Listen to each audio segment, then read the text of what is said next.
Hi అందరికీ, నేను మీ సూర్య. ఈరోజు నేను కారం లేకుండా ఓన్లీ పచ్చిమిరపకాయలు వేసి చిక్కుడుకాయ కోడిగుడ్డు ఈ కూర ఎలా వండాలో చేసి చూపిస్తున్నాను. చూసి ట్రై చేయండి. ముందుగా స్టవ్ వెలిగించి ముగ్గురు పెట్టుకొని 3 స్పూన్లు ఆయిల్ వేసి నూనె బాగా వేడెక్కినాక దాంట్లో 1 స్పూన్ పసుపు వేసుకుని 5 గుడ్డల్ని ముందుగానే ఉడకపెట్టుకొని చూడండి. ఇలా వేసుకున్న తర్వాత ఈ కలర్ వచ్చే వరకు వేయించుకొని ఒక ప్లేట్లోకి తీసుకోవాలి.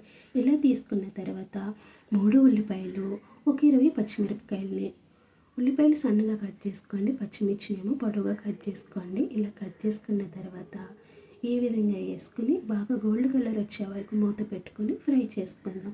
రుచికి సరిపడా సాల్ట్ కూడా వేసుకుందాం. సాల్ట్ ముందుగా వేసుకుంటే ఉల్లిపాయలు త్వరగా ఫ్రై అవుతాయి. చూడండి, మూత పెట్టుకుందాం. మూత పెట్టుకొని గోల్డ్ కలర్ వచ్చే వరకు వేయించుకోవాలి. ఇలా అయినాయి కదా. ఇప్పుడు నేను 1/2 కేజీ చిక్కుడుకాయలు చేస్తున్నాను. ఆ చిక్కుడుకాయలు శుభ్రంగా కడుక్కొని ఏ విధంగా వేసుకుని మూత పెట్టుకొని ఒక 10 నిమిషాలు బాగా ఉడికిద్దాం. ఇలా ఉడికిన తర్వాత చూడండి, ఒక గ్లాస్ వాటర్ వేసుకుని బాగా కలుపుకొని గుడ్లు కూడా దీంట్లోనే వేసుకుందాం. గుడ్లకి సాకుతోటి చిన్నగా కన్నాలు పెట్టుకుని వేసుకోండి, అప్పుడు బాగుంటాయి. మూత పెట్టుకున్నాక ఒక 10 నిమిషాలు ఉడకనిద్దాం. చూడండి, ఆయిల్ బయటకు వచ్చే వరకు ఇలా ఉడికినాక మన చిక్కుడుకాయ కర్రీ రెడీ అయిపోయింది. ట్రై చేయండి.